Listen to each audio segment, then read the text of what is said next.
সামনে একটা ছোট্ট মোটো নদী জানছে, এবার ঠিক একটা সিংহ শিকার করে এনেছিল, ঠিক আছে। এটা আমার ঘুম ভাঙলো, বুঝলো বুঝলো, বিশাল একটা ভয় লাগলো। তো আমার তো কোনো ভয় নেই অবশ্য, কারণ আমার তো ফেন্সিং দেওয়া আছে আমাদের যে বলছে তো ঘন্টা ঘন্টা ট্রেন করে যাবে না। এবার যে এলাকা, ওই এলাকায় তুমি তো ট্রেন করতে মানে উচিত না, তুমি তো উচিত পারবে না। তুমি তো আমি তো যাচ্ছি, তোমাকে বিশ্বাস নেই, আমি ওগুলো হাতিগুলা পারে যে ওদের একটা এলিফ্যান্ট ঘাস লাগে ওরা, ওই ঘাসটা হাতিগুলা আসে না, মানে বিশাল বড় ঘাস। আচ্ছা আচ্ছা, মানে ওই হাতি হাতি আফ্রিকান হাতি বিশাল আছে। আফ্রিকায় দুটো হাতি আছে, একটা হচ্ছে বুশ এলিফ্যান্ট, একটা হচ্ছে আফ্রিকান এলিফ্যান্ট। আচ্ছা, আফ্রিকান এলিফ্যান্ট বিশাল বড়, একটা বুশ এলিফ্যান্ট আমাদের আসলে ছোট হাতি। হ্যাঁ লোকমতি আছে। বাহ, এটা আমি নাই জানতি। আমি প্রথমে যখন আফ্রিকান হাতি দেখলাম, আমিও জানতাম না, আমি জানতাম না। আমি আফ্রিকান এত ছোট হাতি শুনছি, আফ্রিকান হাতি বিশাল বড়। এটা এটা তো আমাদের মোষটা একটু খাবার দাবার খালে যেমন বড় হয়, তার একটু বেশি বড় নিয়ে আমি বলছি এত ছোট হাতি। তারপরে বুঝতে পারলে একটু পরে যে এটা হচ্ছে আলাদা। আসল হাতি দেখি, উফ কি একদম সামনে সামনে একদম হাতি বিশাল। বাপ, জিরাফ দেখো, জিরাফ জিরাফ দেখলে তোমার মনে হবে এরকম তাকালো জিরাফকে। আপেলটা আবার বলে জিরাফ মানে জিরাফ দারুণ বিশাল বড় জিরাফ। দেন এটা হইলো ব্যাপার। দেন বললো শোনো, তুমি থাকো, বলছো কোনো অসুবিধা নেই। বলছে দেখো, গল্প করলাম, মানে বলছি তুমি থাকো, তারপরে পরের দিন আমার সাথে দেখা করেছিল, কারণ একদিন আরামসে ঘুরলে থাকলি। পরের দিন আমাকে একজন দিল, বলছি তুমি যাও, মাসায় আছে, ওর সঙ্গে তুমি ঘুরো, ও তোমাকে ঘুরাই নেবে পুরো, ওদের গান ঘুরো, সব ঘুরো, আমাকে সব ঘুরাই দিল, গাছ চিনে দিল। ওদের গাছ গেলি আমি, ওদের ঘর। এবার ওরা কি কি জড়িবুটি ইস্তেমাল করে আমি সেটা একটা শিকড়, এই শিকড়টা কালের জ্বরে রিহা হয়, এটা ওরা ইস্কন করে, দু চারটার সাথে আমাদের এখানকার সেম মিল পালি, এরকম হলো। তো মানে ভালো লাগে জ্বর, এই যে ভাষাটা তুমি বুঝতে পারছি যখন বলতে এটা জ্বরের জন্য। কিছু তো 2-4 হাজার ইংলিশ জানে, আর তখন হয়তো মোবাইলের এত ভালো ব্যবহার জানতে নেই। এখন মোবাইলের ব্যবহার আছে, বাট তুমি বোঝাতে পারবে, বোঝানো যায়। বাট অনেকে যেহেতু কেনিয়াতে খুব ভালো ইংলিশ বলে, কেনিয়াতে খুব ভালো ইংলিশ বলে, মানে সে একদম অধ্যুষিত গ্রামে গেলে বলা গেলে তোমার কোনো না কোনো একটা বলছি তো, তোমাকে ইউনিভার্সটা তোমাকে দিশায় নিবে। তুমি ভাবছো যে তুমি এটি যার বিপদে পড়বে, তুমি বাইরে দেখো, তারপরে দেখো তুমি শুধু বাইরে হবে, আমি গ্যারেন্টি বলে ঠিক। আচ্ছা, যখন থামাই আমি, যখন সিংহ ডাক ছিল তখন অনুভূতি কিরকম ছিল? আমার প্রথমে ভয় লাগলো, তারপর আমার মজা লাগছে, বুঝছো। আমি বলছি স্যার আপনি আছে কিরকম, আমাকে দেখো আগে বলে দিচ্ছ তুমি বাইরে হবে না, তোমার কোনো হলে তুমি এখানে ফোন করবে, তোমার কোনো অসুবিধা হলে তুমি ফোন করো, করো, রিং দাও, আছে কার্ড আছে, আছে, ওরকম কোনো ব্যাপার নেই। আর মাসায়রা সিংহকে ওই যে লিখেছিল বিভূতিভূষণ বন্দ্যোপাধ্যায়, ভুল নেই লিখে, মাসায়রা সত্যি সিংহকে ভয় নেই করে। কেন ভয় নেই করে, তারপরের দিন আমি সকালে প্রমাণ করি। তারপরে তার 2 দিন পরে, এরপর হচ্ছে তারপরের দিন আমরা ওইখানে একটা বসে সিনেমা দেখলি, বুঝলো, সুন্দর। এই মানে সবাই যারা যারা ছিল, যারা আসে তারা কাপেল টাপেল আছে, পেশা বিদেশি সবাই একসাথে কুম্বল বই দেখছে, আর আমি এক সাইডে কুম্বল বসি। ওই সিংহ শিকারে সাবানার উপর যে সাবানা ইয়েটা পড়েছো কাহিনীটা, ওই সাবানাতে যে দুটা রিয়েল লাইনটা বানার সময় দুটা সিংহ ছিল যারা অত্যাচারটা শিকার করে, সেটা সিনেমা ছিল। লেখাটা যেটা আমার লাগে না, আমি যখন পড়েছিলি অসাধারণ সিনেমাটা, আমি দেখেছি অনেকবার। ওইখানে বসে আমি সিনেমা দেখছি, আর ওরা করি নাই না। আর ব্যাপার হচ্ছে যে ওয়ার না পার্সোনাল নিজের একটাই গাড়ি আছে, ল্যান্ড ক্রুজার, ওই যে হোটেলটার মালিক। তো বলছে দেখো আজকে আমার আজ বুকিং আছে বলছে, কালকেও বুকিং আছে বলছে। এবার ওদের সাথে ওরা তোমাকে লাগবে কোনো আমি জানি না, আর আমি বলছি বলতে তো নাই পারবো। ওরা হ্যাঁ, কারণ ওরা গাড়ি 2 লোকে যাবে, বা একটা গাড়ি 4 জন যাচ্ছে, একটা গাড়ি সেটা না যাবে, ধরো কাজ যাবে, ওরা 2 জন যাবে, কিন্তু ওরা লাগবে কোনো সেটা তোমাকে বলতে নাই পারবো বলছে। দেখো আমি তো বলতে নাই পারবো, আর বলছে তুমি দাঁড়াও, তুমি তো আছো, তুমি বলছে দাঁড়াও, কোনো অসুবিধা, তুমি খাওয়া দাওয়া করো, আরামসে আশপাশে ঘুরো, নিজের মতো ইচ্ছা মতো ঘুরো, কোনো অসুবিধা নেই বলছে। তারপরের দিন বলছে আমি তোমাকে গাড়িও দিয়ে নেবো বলছে, সব দিয়ে নেবো, তুমি কিছু নেই করতে, শুধু তুমি ওই টিকিটের টাকাটা দিয়ে দেবো। টিকিটের তোমার যেটা তোমার, আমি গাড়ি দিয়ে নেবো, তেলও দিয়ে নেবো, ভাড়া দিয়ে তেল কেউ হোক, গাড়িটা করে তুমি শুধু টিকিটের টাকাটা দিয়ে দেবো, এটা বললাম। আমি টিকিটটা $80 ছিল, আমি ওকে $100 দিয়েছিলি, দাদার $100 আমি পেমেন্ট করেছিলি কার্ড থেকে আমার। কেন, কারণ মানে দেখো টিকিটের টাকাটা তো ওরকম দিস ইজ নট ব্যাড না, আমাকে ওইটিংটা খাওয়া দিচ্ছে, ওইটিং একবার খাবারের যে খাবারটা আমার সামনে পরিবেশন করেছিল, ওই খাবারটা একবার কিনে খাওয়া আমার পুরো পয়সা ঘুরে দিল, মানে যেটাই দেখুন ওদের সেই একটা মানে যে ওর ফেসিলিটি একটা তো আমার দেশ মাই, মানে আমি যে ওই যে $100 একদম মাসা মারা বললো আমি ভাবতে নাই পারবো জীবনে, ভাড়াটা তো আমি সাইকেলে গেলি, সাইকেলে চালাই গেলি আলি, তোমার কোনো খরচা নাই। কিন্তু ওই যে ল্যান্ড ক্রুজারটা গোটা দিন চারটে ঘোরাবে, সেটা তো $100 তোমার খরচা হবে।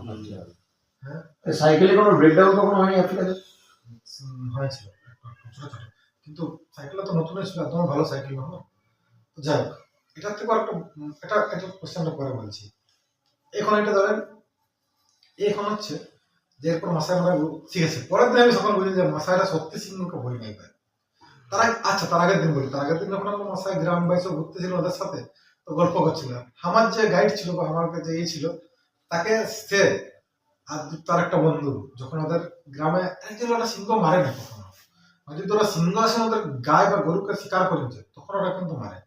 আমার যে বন্ধু, আমার যে গাইড, আমি পিদালা পলাশ এরকম গা করেছিলি, নামটা মনে আসছে না, তো আসিন যাওয়ার গা। হ্যাঁ, ওর বন্ধু ছিল, যখন হইল তখন ওরা সিংহটাকে ঘিরলে ওরা অ্যাটাক করেছিল।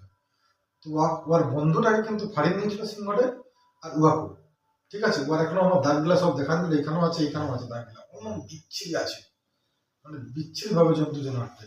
বলছে আমি নাইরোবিতে হসপিটালে কত, মানে 1 মাস পরে ওর হস আসেন ছিল, আর 6 মাস পর কত ভর্তি ছিল, আর ওর বন্ধুটা কিন্তু ওই মরে মারা যায়। ও বুঝতে নাই পারে যে ওর বন্ধুটাও মারা গেছে, পরে জানতে পারছে ওর বন্ধুটাকে, মানে তবে সিংহটা করা শেষ করে দিয়েছি। কবে? তারপরে ওই সেই দিনই? ওই সময় বাট সবাই মিলে অ্যাটাক করলো তো এরকম না, কিন্তু আর বন্ধুরা মারা গেছিল। যাই হোক, ব্যাপারটা যারা ওরকম সিংহ মারবে ওরা সিংহকে সংরক্ষণ করে। ওদের আগে নিয়ম ছিল যে বিয়া না, সিংহ না মারলে ওদের বিয়া নেই, এরকম ব্যাপার অনেক কিছু। দেন পরের দিন আমি সকালে যখন মশাই মারা গেলি, তখন আমি বুঝতে পারলাম যে ওরা সিংহকে সত্যিই ভয় নেই করে। আমি যখন গেলি প্রথমে তো হাতে দেখলি সকালে ভোরে নিয়েছি, ভোরে উঠিনছি, ভোরে নিয়েছি, আর পিচ্ছি ওখানে যখন সন্ধ্যা হয়ে যাচ্ছে, রাত হয়ে যাচ্ছে, তারপরে ওইটা আমার জীবনের একটা সেরা দিন ছিল, আমার লাইফের হোল লাইফ টাইমের আমার কাটানো জীবনের একটা সেরা দিন। পৃথিবীর সব থেকে সেরা জায়গায় সাভানা তৃণভূমিতে, ওর থেকে ভালো দিন তো আমার জীবনে আর পর্যন্ত কাটাই না। ওই লাইফটা আমি বাঁচি না, ওই দিনটার জন্য আমি, ওই দিনটা আর একদিন যদি আমি যাই, আরেকবার যদি একদিনটা ওরকম কাটাতে পারি, মনে হয় ওই জীবনে যে বাঁচি।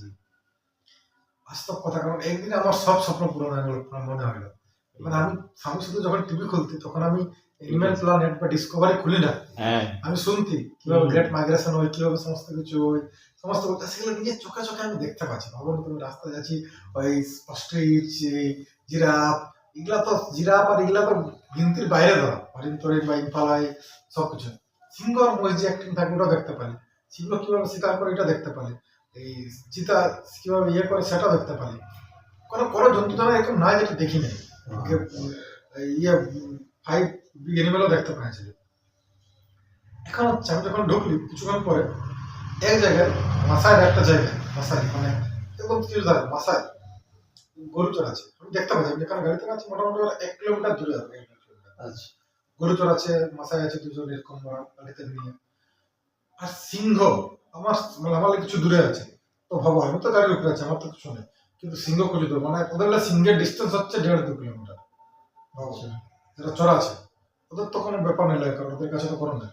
তখন আমি বুঝতে পারলাম সমস্ত 1.5-2 কিলোমিটার দূরে ওরা সিংহ আছে, আর ঠিক চড়া আছে, ওরা নিশ্চিন্ত চড়া আছে, কারণ ওরা জানে যে ওরা অ্যাটাক নাই করবে, কারণ সিংহ যে কারণে হোক, কোনো কারণে হোক, ওরাকে আক্রমণ নেই করবে।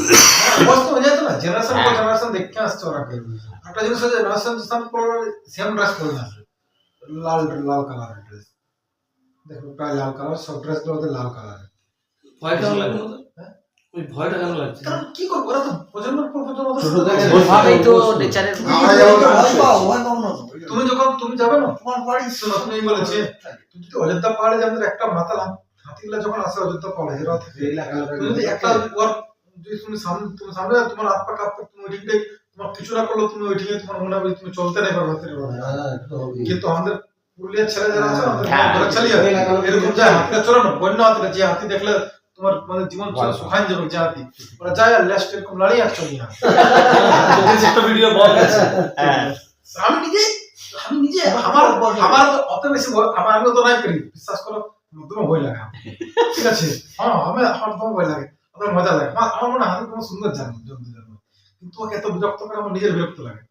আপনার গানটা আমি আসেছি, আমি হাতিটা কত আমাদের গান আসছে, কাইলো আসেছিল, আমি নাই ছিলি, তো আমরা আগুনে হাতে চলে যাচ্ছি, আমি আমাদের ইয়ারে আছি, বড় গাছটাই এই ঠিকটা সামনে, মানে এই ঠিকটা রডটা এরকম একটু দূরে আছে, মানে আমার ঠিকলে 10 হাত দূরে হাতিটা আছে, কিন্তু আমার একটা ভয় লাগছে, আমি মানে রেডি আছি, আমি একটু একটু পেছনে চলছি, যেমন হাতিটা ঘুরলে আমি সাইড দিয়ে গা দিয়ে ঢুকতে দেবো, ঘর দিয়ে হবে কোনো দিকে, আমি ঠিক আছে, আমার তো ঠিক আছে, আমার সামনে কয়েকটা ছাড়িয়ে যারা হাতি খেতে যায়, তা এরকম হাতিটা একদম পেছনটা, মানে হাতিটা ঘুরলে বলে দিচ্ছি ডিস্টার্ব নাই খেয়ে, মানে যদি পেছনটা এরকম মাথায় না দুটা গিরবে, আর ঘুরিয়ে ভালে হাতে ঘুরিয়ে দিয়ে হঠাৎ ঘুরিয়ে আর ঝেড়পিয়ে দিল 4-5টা খেয়ে পড়ে দিল, হাতির দরকার নেই, কারণ নিজেই এরকম একটা এরকম ভিড়ে চলছে, কিন্তু এটা হচ্ছে দেখো আমাদের ভয় নেই পারে, অন্য জায়গায় এরকম আসেন যেন লোক হা হা হু হু করতে পারবে। এটা আমি সুন্দরবনের ব্যাপারে শুনেছি, সুন্দরবনে একটা জায়গা আছে নাকি গ্রামে, উঠোনে কুমির শুয়ে থাকে বলে, বাচ্চাগুলো তাড়ায় নাকি, শুনেছি আমি সুন্দরবনে উঠোনে কুমির, বড় বড় কুমির শুয়ে থাকে, কুকুরের মতোই খাবার দাবার দেয়, তাড়িয়ে দেয়, ডিপেন্ড করে আছে কোথায় সেটা আপনি জানেন? আপনি সুন্দরবনে আছে নাকি এরকম গ্রাম? বলুন কোথায়? এটা হ্যাঁ দেন আমি তো এরকম জানি না। এটা রাজীব বলেছিল আমাকে মনে হয়, বলে দিন এই সেটা সময় বন্ধু বলেছিল। সময় পাস। আছে না হলে কি হয়েছে? কি তোমার প্রশ্ন আছে? ওই তো না কুমির কোথায় শুয়ে থাকে বললো যে না, আরে কুমির আমার স্কুলের কাছেই শুয়ে থাকে। হ্যাঁ, এই তাই কি? আমার স্কুলের কাছেই শুয়ে থাকে, কিন্তু সব দিন নয়। মাঝে মাঝে উঠে পড়ে। হ্যাঁ, তাই তো? মাঝে মাঝে উঠে পড়ে। আচ্ছা, আফ্রিকাতে ডোগন বলে একটা উপজাতি আছে, দেখেছো কখনো? দেখো, এটা ডোগন বলে একটা উপজাতি, ডোগন। এখনো আফ্রিকা ঘুরিনি, আমি মাত্র 4টা দেশ ঘুরেছি, সবটা দেশ। আর 4টা দেশের মধ্যেও কেনিয়া তানজানিয়াটা 15টা 20 দিন ছিলাম, কিন্তু ওটার আমার 3 মাসের ভিসা ছিল তানজানিয়া। আচ্ছা, আমি তো চাঁদের পাহাড় ঘুরিনি, আমি তো ইয়েতে যাই, এই কি বলে এই জাঞ্জিবারে যাই, তারপরে দিন আসতে হয়, কেন আসতে হয় সেটাও বলছি। আচ্ছা, এইগুলা একটু ছোট ছোট বলি তাহলে ভালো হবে। হ্যাঁ, আরো আছে, বিস্তর আছে, যতক্ষণ শুনতে যাবে পৃথিবীতে, মানে আমি একটা গোটা রাত পার করে দিতে পারবো।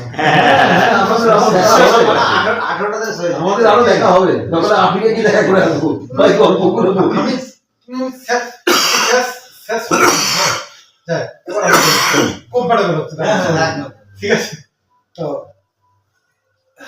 দেখো, ওটা না দমে বড় জিনিস, আমার না দমে স্বপ্ন দেখতে ভয় খাই, বা আমরা হয়তো সাহস নাই করি, মানে মানে বেড়ালে হচ্ছে সিংহ তো ব্যাপার আছে, ঠিক আছে, তোমার সুন্দর লাগবে দেখতে, এর মাসে মারা শেষ পক্ষ দেখলি, এরপর হচ্ছে একদম একদম কম্পালসারি জিনিস,